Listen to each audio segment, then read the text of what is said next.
আপনি কখনো পর্বতের শিখরে উঠেছেন? আপনি দেখতে পাবেন পর্বতের পদতলে প্রচুর সুন্দর ফুল রয়েছে, সবুজ বনানী রয়েছে। যত আপনি ওপরে উঠতে থাকবেন তত ফুল কমতে থাকবে, সবুজ বনানী কমতে থাকবে। আরও কিছুটা ওপরে উঠলে কাঁটা জাতীয় গাছ দেখতে পাবেন, শুকনো গাছ দেখতে পাবেন। আরও যদি ওপরে ওঠেন তাহলে পাষাণ দেখতে পাবেন। আরও ওপরে উঠলে হিমখণ্ড দেখতে পাবেন। এই যে পর্বত, তা মনুষ্য জীবনের সবথেকে উত্তম উদাহরণ। মানুষ যখন সাফল্যের শিখরে পৌঁছতে চান, মহানুভবতার শিখরে পৌঁছতে চান, পথে যত আস্তে আস্তে উপরে উঠতে থাকেন ততই ভৌতিক বস্তু তার থেকে বিচ্ছিন্ন হতে থাকে। যদি তিনি সেই ভৌতিক বস্তুগুলি ত্যাগ না করতে পারেন তাহলে কখনোই সেই স্থানে পৌঁছতে পারবেন না। আর মানুষ যদি উচিত ত্যাগ করতে পারেন, পথে অগ্রসর হতে থাকেন, এগোতে থাকেন, তাহলে একদিন না একদিন তিনি মহানুভবতার, জ্ঞানের, সাফল্যের হিমের স্বাদ অবশ্যই লাভ করবেন। মনে রাখবেন, মানব জীবনে ত্যাগ হলো অত্যন্ত গুরুত্বপূর্ণ অংশ। আসুন আমার সাথে ভালোবেসে বলুন, রাধা রাধা। মানুষের মানসিকতা এমন হয় যে সে যতটা করে আশা করে যে তার থেকে অনেক বেশি তার বদলে সে পাবে। দেখুন, সবকিছুই আপনার ভাবনা চিন্তার উপর নির্ভর করছে। আপনি যদি ফলের বিষয়ে ভেবে কর্ম করতে থাকেন তাহলে সেটা অনুচিত। জীবনের আসল আনন্দ হলো নিজের কর্ম করতে থাকা, ফলের চিন্তা করা উচিত নয়। যদি আপনি এরকম ভাবেন যে আমি এতটা করছি, আমার এতটা পাওয়া উচিত, সেই ভাবনা অনুচিত।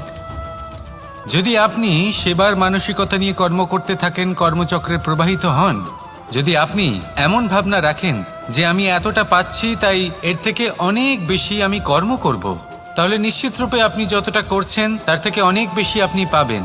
আপনার আশার থেকে অনেক বেশি আপনি পাবেন। শুধু জীবনে অনেক বেশি কাজ করতে থাকুন, ফলের চিন্তা করবেন না। আর মনে রাখবেন, এই ভাবনাই সব থেকে বড় বীজ। কর্মের উপর বিশ্বাস রাখুন। জীবনে যা যা আপনি চান সবই সুখময় হবে। আসুন আর আমার সাথে ভালোবেসে বলুন, রাধা রাধা। সম্পর্ক হলো আমাদের জীবনের একটি আধার। কিছু সম্পর্ক এমন যা আমরা জন্মসূত্রে লাভ করি, যেমন পরিবার, মা, বাবা। কিছু সম্পর্ক আছে যে আমরা জীবনে অর্জন করে থাকি, তা সে প্রেমের হোক, স্নেহের হোক বা বন্ধুত্বের। এই সকল সম্পর্ক লাভ করার বা গড়ে তোলার 5টি ধাপ রয়েছে। প্রথম ধাপ, কোনো ব্যক্তির সাথে আলাপ হওয়া, তার সাথে কথা বলা বা তাকে দেখা। দ্বিতীয় ধাপ, সে ব্যক্তিকে আমাদের ভালো লাগা। তৃতীয় ধাপ, আমাদের এটা চাইতে শুরু করা যে জীবনে এই ব্যক্তি যেন আমাদের বন্ধু হন, আমাদের জীবনে থাকেন, বা আমাদের কাউকে ভালোবেসে ফেলা। আর এটা আমাদের ভাবা বা চাওয়া যে সেই ব্যক্তি যেন আজীবন আমার সাথে থাকেন, আমার জীবনে আমার সাথী হয়ে। চতুর্থ ধাপ, লাভ করা। এবার এই ধাপটি অনেক মানুষের পক্ষেই খুবই সরল হয়, বড়ই সরলভাবে নিজেদের সঙ্গীকে লাভ করে থাকেন। কিছু মানুষের জন্য এই ধাপ অত্যন্ত কঠিন হয়ে থাকে। অনেক প্রতিকূল পরিস্থিতির উপর জয়লাভ করে তারা সঙ্গীকে লাভ করেন, কিন্তু লাভ অবশ্যই করেন। এরপরে আসে পঞ্চম, অন্তিম এবং সব থেকে গুরুত্বপূর্ণ ধাপ। সেটা হলো সেই সম্পর্ক পালন করা। এটা হলো এমন এক বিষয় যা প্রত্যেক মানুষের শেখা উচিত। যদি ব্যক্তি নিজের জীবনে সম্পর্ক রক্ষা করতে শিখে যান, তবে প্রত্যেক সম্পর্ক তার জীবনকে স্বর্গ করে তুলবে। আসুন আর আমার সাথে ভালোবেসে বলুন, রাধা রাধা। যখন মানুষের মৃত্যু হয় তখন কি হয়? অনেক সংখ্যক মানুষ শোক পালন করতে চলে আসেন। যে ব্যক্তি মৃত্যু লাভ করেছেন তার অনেক বস্তু থাকে যেগুলো তার প্রিয়, যেগুলো তিনি ব্যবহার করেছেন।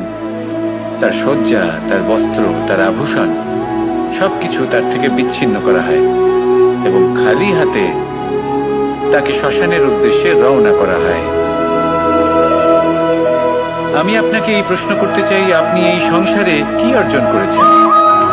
ধন সম্পত্তি, বস্ত্র, আভূষণ, এই সবকিছু যে আপনি অর্জন করেছেন, আপনার মৃত্যুর পরে তা আপনার থেকে দূর হয়ে যাবে।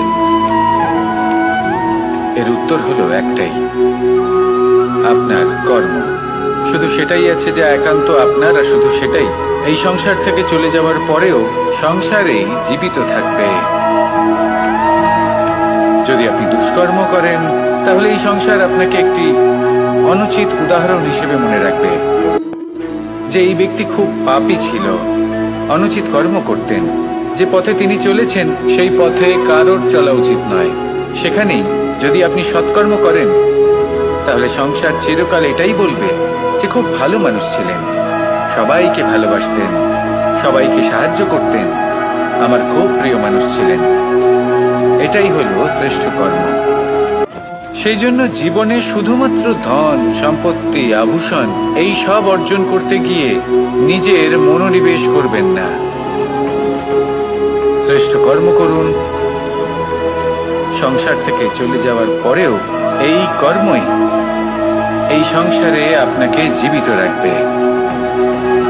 আসুন আমার সাথে ভালোবেসে বলুন, রাধা রাধা।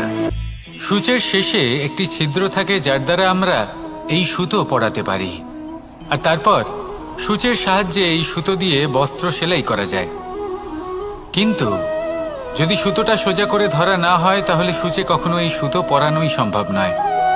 যদি এতে কোনো গিঁট পড়ে তখন তা কখনোই এই ছিদ্র দ্বারা প্রবেশ করা সম্ভব নয়। ঠিক এইভাবেই যদি আপনি কারোর জীবনে প্রবেশ করতে চান, কারোর অন্তরে প্রবেশ করতে চান, তাহলে আপনাকেও সহজ থাকতে হবে।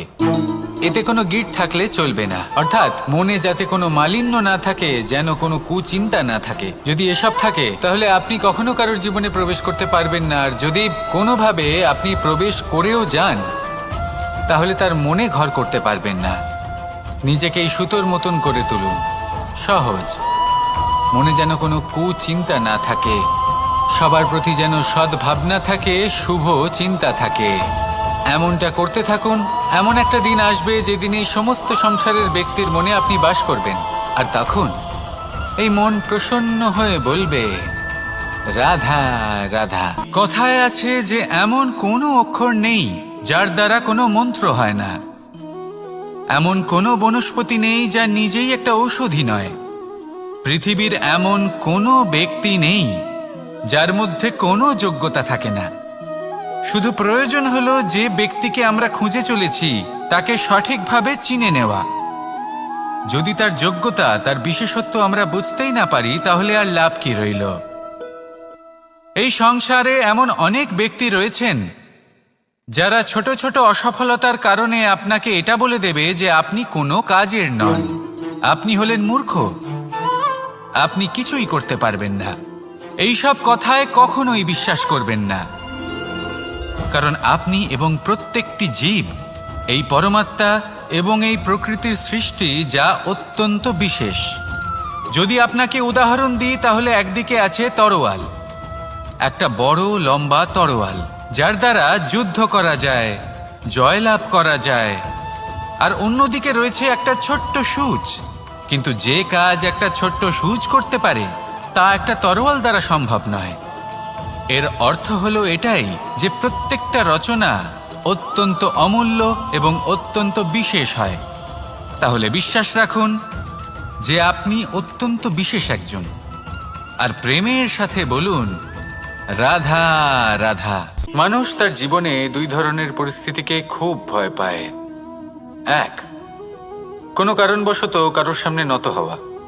দুই, কোনো কারণে নিজের চরিত্র থেকে, নিজের মূল্যবোধ থেকে বিচ্যুত হওয়া। এবার কেন হয় এরকম যে কথায় কথায় কারোর সামনে নত হতে হয়? কেন বারংবার নিজের চরিত্র থেকে চ্যুত হতে হয়? এরকম কেন হয়? এটা তখনই হয় যখন আমাদের শিক্ষা এবং মূল্যবোধের অভাব থাকে। যদি মানুষের মধ্যে প্রকৃত শিক্ষা থাকে তাহলে এই সংসারে কোনো সময় এবং কারোর সামনেই নত হওয়ার কোনো প্রয়োজন নেই। যদি মানুষের মধ্যে মূল্যবোধ থাকে তাহলে তাকে নিজের মূল্যবোধ বা চরিত্র থেকে বিচ্যুত হতে হয় না, তা সে যাই হয়ে যাক না কেন। কোনো বালককে যদি জন্ম থেকেই সুশিক্ষার অধিকারী করা হয়, শিক্ষিত করা হয়, মূল্যবোধের অধিকারী করা হয়, তবে সে এই সংসারে এমন কর্ম করবে যাতে সে নিজেকে, নিজের পরিবারকে, সমগ্র সমাজকে গর্বিত করতে পারে। শিক্ষা লাভ করুন, মূল্যবোধ লাভ করুন এবং আমার সাথে ভালোবেসে বলুন, রাধা রাধা। জীবন, এই জীবনের সত্য কি? জন্ম, যেখান থেকে জীবন আরম্ভ হয়, নাকি সমাপ্তি? মৃত্যু, যেখানে জীবন শেষ হয়ে যায়। জীবনের সত্য এটা নয়, সবকিছু এটা নয়। ভালো করে ভেবে দেখলে কিছুই যায় আসে না যে আপনার জন্ম কোথায় হয়েছে, কিভাবে হয়েছে। এতেও কিছু যায় আসে না যে আপনার মৃত্যু কোথায় হবে, কিভাবে হবে। যায় আসে তখন, গুরুত্বপূর্ণ হলো এটাই, যে জীবন আপনি যাপন করেছেন তার উদ্দেশ্য কি ছিল, কি ভাবনা নিয়ে আপনি বেঁচেছেন। এখন যদি আপনি এমন কিছু করেন যার দ্বারা এই সংসার আপনার থেকে জীবন যাপনের প্রেরণা পেতে পারে, মৃত্যুর পরেও আপনার কর্ম দেখে তা স্মরণ করে জীবনে বাঁচতে শেখেন, তাহলে তার তাৎপর্য হলো আপনি নিজের কর্মের দ্বারা, নির্বাচনের দ্বারা অমর হয়ে গেছেন। দেখুন, জীবনে দুশ্চিন্তা করা হলো বৃথা, মৃত্যুর ভয়ও হলো বৃথা। কারণ আত্মা কখনো মরে না, তাকে কেউ শেষ করতে পারে না। না কাল, না মৃত্যু, আর না সময়। যদি এমন কিছু থাকে যা আপনার আত্মাকে শেষ করে দিতে পারে, তাহলে তা আপনারই নিজের দুষ্কর্ম।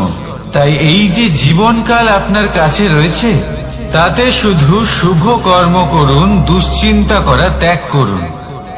এমন কর্ম করুন যা দেখে সংসার উচিত পথে চলে আসবে, শুভ কর্ম করবে। যদি আপনার মৃত্যুর পরে সংসার আপনাকে স্মরণ করে শিক্ষা লাভ করে, উচিত পথে চলে, প্রেরিত হয়, তাহলে আপনিও অমর হয়ে যাবেন। আসুন আমার সাথে ভালোবেসে বলুন, রাধা রাধা। কথায় আছে, যা কিছু অন্তর থেকে নিঃসৃত হয় তা অশুভ হয় না। অশুভ হলো সেই বোধ, সেই ইচ্ছে যা অন্তর থেকে নিঃসৃত হলেও কখনোই বিবেকের দ্বারা পরখ করা হয় না। এমনই একটা অনুভূতি হলো ক্রোধ। এই ক্রোধ আপনার বিবেকই হরণ করে নেয়, আপনার করুণা হরণ করে নেয়। আপনি ভাবনা চিন্তা করার যোগ্যতাই হারিয়ে ফেলেন।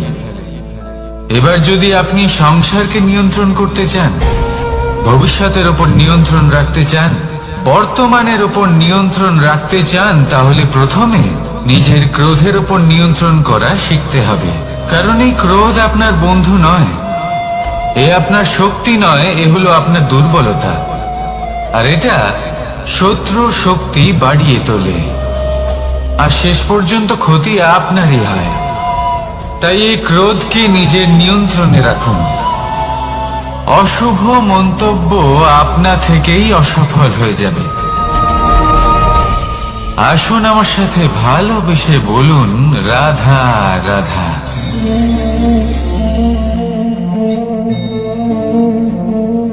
প্রশান্তি জড়িত নিদ্রা মানুষের জীবনের একটা অত্যন্ত গুরুত্বপূর্ণ সুখ এবং প্রয়োজনীয়তাও।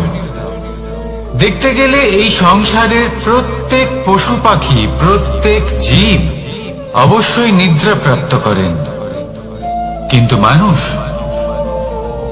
যার মধ্যে বিচার বিবেচনা করার শক্তি অন্যদের থেকে অনেক বেশি, তার কিন্তু ঘুমের কিছু সমস্যা অবশ্যই হয়। কি বলে, তাই তো?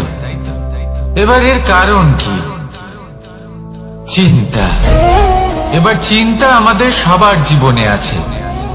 আমরা সকলে জানি যে চিন্তা কখনো আমাদের সাহায্য করে না, তাও আমাদের জীবনে আছে। কেন? চিন্তার মাধ্যমে কি কখনো কোনো সমস্যার সমাধান হয়েছে? অর্থের চিন্তা করলে কি অর্থ লাভ হয়? ভবিষ্যতের চিন্তা করলে কি ভবিষ্যৎ ঠিক হয়ে যায়? স্বাস্থ্যের চিন্তা করলে কি স্বাস্থ্য নিজে থেকেই ঠিক হয়? হয় না। তাহলে এই সব কিছু থেকে আমাদের একটা ছোট্ট শিক্ষা অবশ্যই লাভ করা উচিত। আপনিও আপনার কাঁধ থেকে চিন্তার এই বোঝা নামিয়ে ফেলুন। আর এই সব ইচ্ছে একত্রিত হয়ে আমাদের মনে চিন্তা উৎপন্ন করে। তাই এই চিন্তাগুলিকে ত্যাগ করুন। প্রকৃতির প্রেমের উপর বিশ্বাস রাখুন। মনে রাখবেন, যিনি চিন্তা মুক্ত হবেন তিনি চিতা মুক্ত হবেন। সুখের নিদ্রা প্রাপ্ত করুন, আর নিদ্রায় যাবার আগে আমার সাথে ভালোবেসে বলুন, রাধা রাধা। মহাদেব, সেই দেবতা যিনি মহান, যাকে দেবতাদের দেবতা বলা হয়, যিনি হলেন আমার আরাধ্য। কখনো আপনার মনে এই প্রশ্ন এসেছে যে শিবকেই কেন মহাদেব বলা হয়, অন্য কোনো দেবতাকে কেন বলা হয় না? সেই কারণ মহাদেবের মধ্যে, ওনার মধ্যে এমন এক বিশেষ গুণ রয়েছে যা অন্য কারণ নেই। তা হলো নিঃস্বার্থ হয়ে মানুষের সেবা করা। যদি প্রয়োজন পড়ে, যদি সৃষ্টির পথে বিনাশের কালো মেঘ ছেয়ে থাকে, তখন নিজের প্রাণের চিন্তা না করে হলাহল পান করার জন্য প্রস্তুত থাকেন মহাদেব। আর এই অদ্বিতীয় ত্যাগের জন্যই শিবকে মহাদেব বলে ডাকা হয়। এবার যদি কোনো মানুষও নিঃস্বার্থ ভাবনার দ্বারা নিজেকে অর্পণ করে দেয় এই জগতের কল্যাণের জন্য, মানুষের সেবার জন্য, তাহলে তিনিও মহাপুরুষ, মহামানব হতে পারেন। যদি কেউ অভুক্ত থাকেন, তাহলে নিজের থালা থেকে অর্ধেক খাবার তাকে দিয়ে দিন। যদি কেউ অসুস্থ হন, তাহলে তাকে সেবা করার, চিকিৎসা করার চেষ্টা করুন। এই জীবন শুধু নিজের জন্য নয়, অন্যদের প্রতি, সমস্ত সংসারের প্রতি উৎসর্গ করুন। যদি এইসব মানুষ শিখে যান, তাহলে তিনি মহাদেবের পথে অগ্রসর হতে পারেন। যদি মানুষ নিঃস্বার্থ ভাবনার দ্বারা এই সংসারের সেবা করতে শিখে যান, তাহলে তিনি নিশ্চিত রূপে মহামানব অবশ্যই হতে পারবেন। আসুন আমার সাথে ভালোবেসে বলুন, রাধা রাধা। স্বর্ণ, হিরে, মুক্ত, মানিক, এই সব কিছুকে আগে পাথর বলা হতো। তাহলে এমন কি হলো যে এদের রত্ন বলা হয়? আর রত্ন তা বাস্তবে আসলে কি? এটা হলো সেই পাথর যাকে আগে আগুনের তাপ সহ্য করতে হয়েছে, পরখ করা হয়েছে, যাচাই করা হয়েছে, এদের কাটার চেষ্টা করা হয়েছে, কিন্তু তারা কখনোই নষ্ট হয়নি, বরং তারা আরো উদ্ভাসিত হয়েছে, আরো উজ্জ্বল হয়েছে, এই সংসারে আরো প্রকাশ ছড়িয়ে দিয়েছে। সেই জন্য এরা হলো এত অমূল্য, সেই জন্য এরা হলো বহুমূল্য, সেই জন্য এদের রত্ন বলা হয়। এবার মানুষের কাছেও এই নির্বাচনের অধিকার রয়েছে যে আমরা শুধু পাথর হয়ে থাকব নাকি রত্ন হয়ে থাকব। কিভাবে? আমাদের জীবনেও অনেক সমস্যা রয়েছে, বাধা আছে, বিপত্তি আছে। আমরা সেই বাধার তাপে উত্তপ্ত হই, এই সমস্যা আমাদের কাটার চেষ্টা করে। অনেক মানুষ বিভিন্ন পরিস্থিতি আমাদের ভাঙার চেষ্টা করে, কিন্তু আমাদের নষ্ট হলে চলবে না। যেভাবে এই রত্ন সমস্যার সম্মুখীন হয়ে পাথর থেকে রত্ন হয়েছে, সেইভাবেই আমাদেরও আমাদের সমস্যার সম্মুখীন হয়ে রত্ন হয়ে উঠতে হবে। এই সংসারে প্রকাশের স্রোত হয়ে উঠতে হবে। তাহলে এটাই করুন, আর আমার সাথে ভালোবেসে বলুন, রাধা রাধা। সংসারে সব থেকে বড় শক্তি আসলে কি? কেউ বলবেন শারীরিক শক্তি, কেউ বলবেন অস্ত্রের শক্তি, কেউ বলবেন জ্ঞানের শক্তি। ঠিক আছে, কিন্তু যদি আমি বলি সংসারের সব থেকে বড় শক্তি হলো শক্তি কোনো এক তথ্যের, আগে হ্যাঁ, তথ্য। এই তথ্য নিজেই কিন্তু খুব শক্তিশালী, অত্যন্ত শক্তিশালী অস্ত্র হলো এই তথ্য। আর সত্যি বলতে অনুচিত তথ্যের থেকে অনেক বেশি ঘাতক হলো অসম্পূর্ণ তথ্য। যেরকম আজ শাম্ব রুক্মির সাথে করেছে, ওকে অসম্পূর্ণ তথ্য দিয়েছে, তার ফলে বিনাশ হলো। যদি এইভাবেই আপনার কাছেও কোনো অসম্পূর্ণ তথ্য আসে, আর যদি আপনি তা পরখ না করে দেখেন, যাচাই না করে দেখেন, আর নিজের কর্ম করেন, তাহলে উত্থানের বদলে আপনি পতনের সম্মুখীন হবেন। বিকাশের বদলে আপনার বিনাশ হয়ে যাবে। মনে রাখবেন একটা অত্যন্ত গুরুত্বপূর্ণ কথা,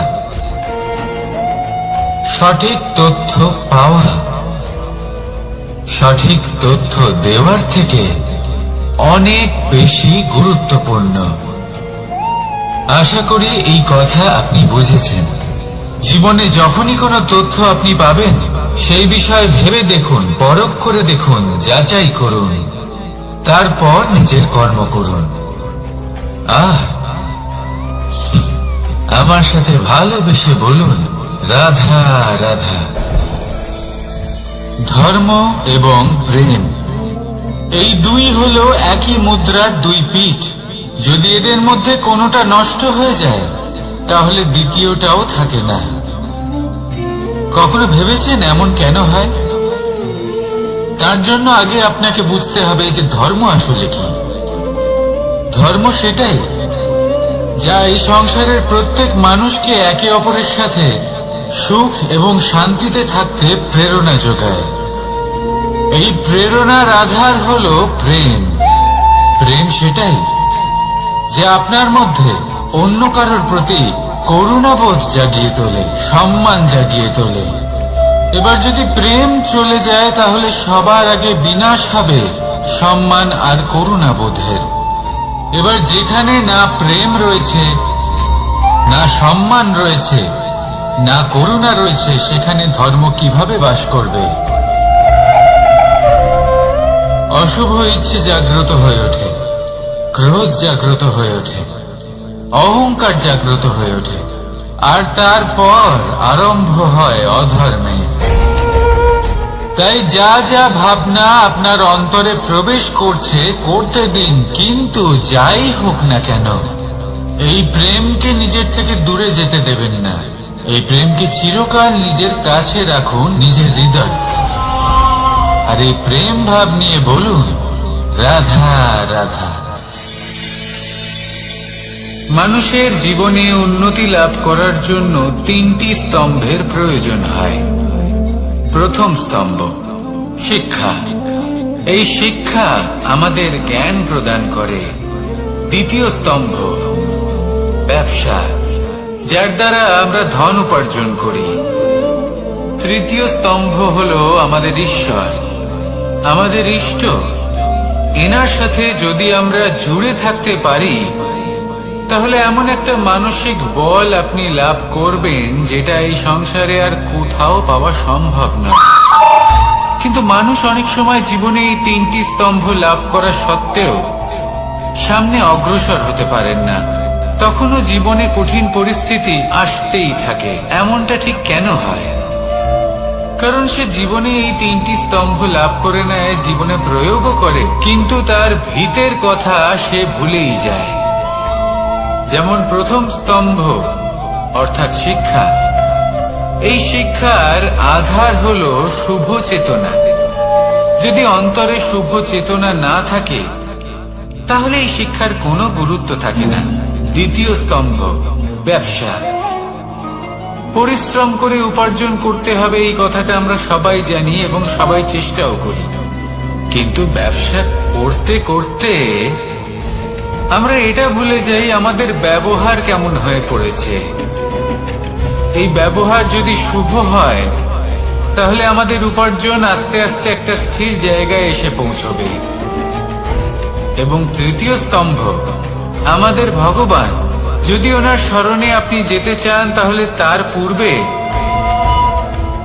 নিজের মা বাবাকে সেবা করুন, তাদের যত্ন করুন, তাদেরকে ভালোবাসুন, কারণ ওনারাই হলেন এই সংসারে আপনার সব থেকে বড় ইষ্ট।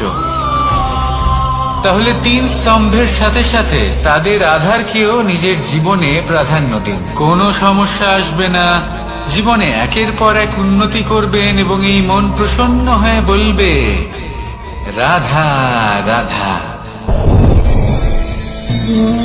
সুখ, দুঃখ এবং শক্তি, এই 3 হলো এই সংসারের ত্রিদেবের মতো।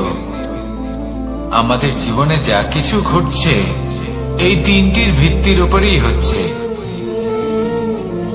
আসলে এই সংসারের একটা নিয়ম আছে, যখনই আপনি কিছু লাভ করেন এই সংসার আপনার পরীক্ষা নেয়। এটা জানার জন্য আপনার পরীক্ষা নেয় যে আপনি যা কিছুই লাভ করেছেন আপনি কি আদৌ সেটার যোগ্য কিনা। ঠিক সেইভাবেই এই সুখ, দুঃখ এবং শক্তি আপনার পরীক্ষা নিয়ে থাকে। যখন সুখ আসে তখন সে আপনার পরীক্ষা নেয় যে আপনার মধ্যে অহংবোধ জাগ্রত হয়নি তো। যদি অহংবোধ চলে আসে তাহলে সুখ সেখানেই সঙ্গ ত্যাগ করে। দুঃখ আপনার ধৈর্যের পরীক্ষা নিতে থাকে, আর যদি আপনার মধ্যে ধৈর্য না থাকে তাহলে এটা আপনাকে আরো বেশি দুঃখের গভীর অন্ধকারে ঠেলে দেবে। সেখানে শক্তি পরীক্ষা নেয় আপনার বিনম্রতার।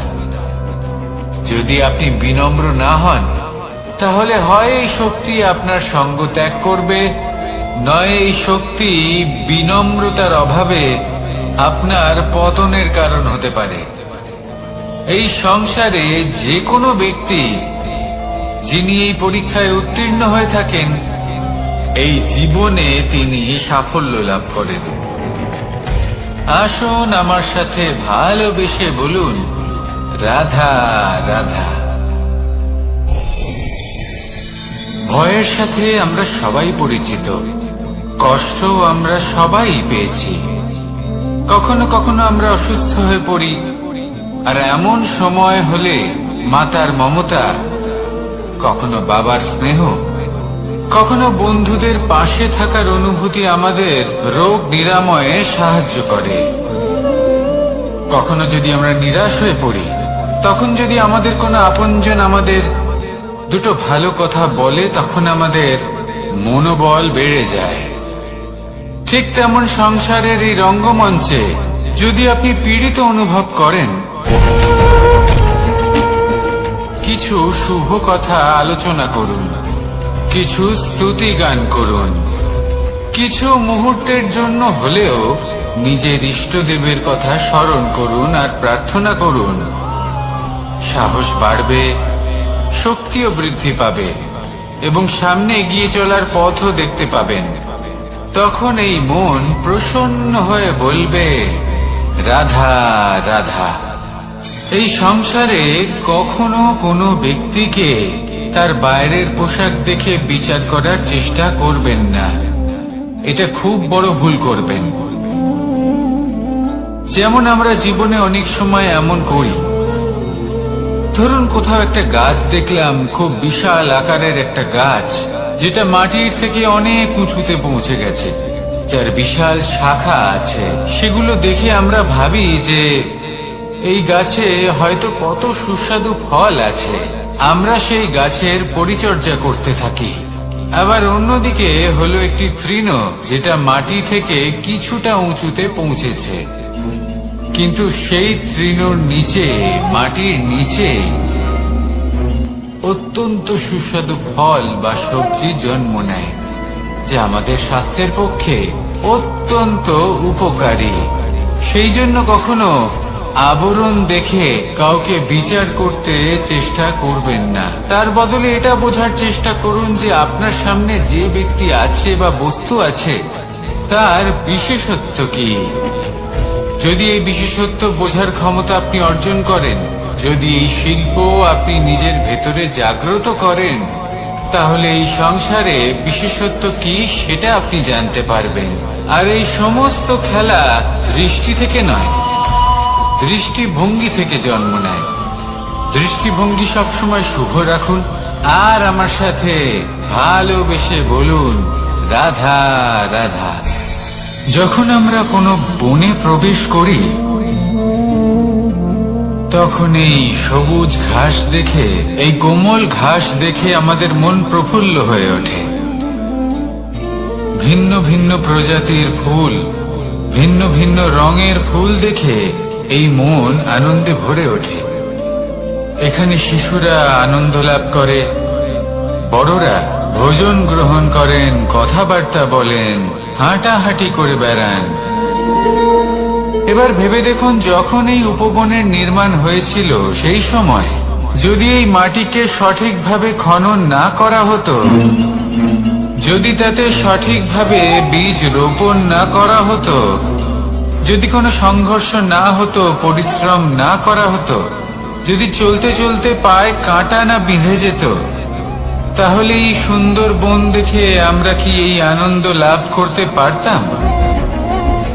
কখনোই নয়। ধরুন কোনো নদীর তটে সুন্দর একটি বন আছে, সেই বনের আনন্দ লাভ করতে গেলে আপনাকে সেই নদী পার করতেই হবে। যদি সুখের নদীর কাছে পৌঁছতে চান, তাহলে তটে যে কাঁটা রয়েছে সেগুলোর সাথে সংঘর্ষ করতেই হবে। এই সংসারে যদি আপনি সুখ লাভ করতে চান, তাহলে সুখ লাভের এই যাত্রা শুরু করতে হবে সংঘর্ষ দ্বারা। তাহলে সংঘর্ষকে স্বাগত জানান, এর পেছনেই সুখ রয়েছে যা আপনার জন্য অপেক্ষা করছে। এবার হাসুন আর আমার সাথে ভালোবেসে বলুন, রাধা রাধা। সংসারে আমাদের জীবনের সবথেকে বড় দোষ কি আপনি জানেন? কেউ বলবেন লোভ, কেউ বলবেন লালসা, কেউ বলবেন অসত্য। দেখুন, দুঃখের মূল কারণ হল পরিশ্রম না করা। কিছু মানুষ ভাবেন যে আমি জীবনে কোনো পরিশ্রম করব না, অথচ আমি সবকিছু প্রাপ্ত করতে চাই। আর এমন এক কারণের জন্যই দূতের মতো খেলা আমাদের জীবনে প্রবেশ করার সুযোগ পায়। দূত, এই দূত আসলে কি? দূত অর্থাৎ কোনো পরিশ্রম ছাড়াই অন্য কেউ পরিশ্রম করে যা অর্জন করেছেন, যে সুখ সুবিধা অর্জন করেছেন, তা নিজের জন্য শুধুমাত্র একটা খেলার মাধ্যমে নিজের করে নেবার ইচ্ছে। আর এই ইচ্ছে অত্যন্ত বিনাশকারী হতে পারে। এই ইচ্ছে যদি আপনার বিবেক, আপনার মন, আপনার চেতনা, আপনার ভাবনা প্রবাহিত করে ফেলে, তারপরে আপনি চেষ্টা করতে শুরু করে দেবেন, আর সেইখান থেকেই আপনার পতন শুরু হবে। এই চেষ্টা করবেন যে অন্য কারোর জীবনের সমস্ত ধন, তার সমস্ত জীবন সম্পূর্ণভাবে নিজের করে নেওয়ার। কারণ প্রথমে আশা জাগ্রত হয়, আর এই আশা হতাশায় পরিণত হতে সময় লাগে। এই হতাশা কোনটায় পরিণত হতে সময় লাগে না, কোনটা লোভে পরিণত হতে সময় লাগে না, আর এই লোভ প্রতিশোধ স্পৃহাতে পরিণত হতে সময় লাগে না। আর যখন এই সব কিছু হয়, আপনি দুষ্ট হয়ে যান। আর সবাই জানেন যে প্রত্যেক দুষ্ট ব্যক্তির পতন হলো অবশ্যম্ভাবী। তাই নিজেকে দূতের থেকে দূরে রাখুন আর পরিশ্রমকে নিজের কাছে টেনে নিন। জীবনে আপনার যা যা স্বপ্ন রয়েছে, যা আপনি করতে চান, শুধুই পরিশ্রম দ্বারা অর্জন করুন। তাহলে তাই করুন আর আমার সাথে ভালোবেসে বলুন, রাধা রাধা। জীবনে কিছু শেখা অত্যন্ত গুরুত্বপূর্ণ। এবার কি কি শিখতে হবে, সেই সব শেখানোর জন্য অনেক শিক্ষক রয়েছেন, কিন্তু কি শিখবেন না আর কি করবেন না, এটা আমাদের নিজের অভিজ্ঞতা দিয়ে শিখতে হয়, কিন্তু তার মানে এটা নয় যে যদি আপনাকে শিখতে হয় যে আগুনের তাপ কতটা, আপনাকে আগুনের মধ্যে হাত দিতে হবে। না, অন্য কারোর অভিজ্ঞতা দ্বারাও শিখতে পারেন। প্রশ্ন শুধুমাত্র একটাই যে আপনি কি শিখতে চান নাকি চান না। যদি আপনি এটাই ভাবেন যে আমি শুধুই নিজের অভিজ্ঞতা দ্বারাই শিখতে চাই, তাহলে জীবনকাল ছোট মনে হবে, অনেক কিছুই শিখতে পারবেন না। তাই নিজের সাথে সাথে বড়দের অভিজ্ঞতার দ্বারাও শেখা শুরু করে দিন। এই সংসারের অভিজ্ঞতা দ্বারা শিখতে শুরু করে দিন। আর এটা নিশ্চিত রূপে শেখা আবশ্যক যে কখন কি করবেন না, কোথায় থামতে হবে আর কোথায় থামবেন না। তাহলে আসুন আর আমার সাথে ভালোবেসে বলুন, রাধা রাধা।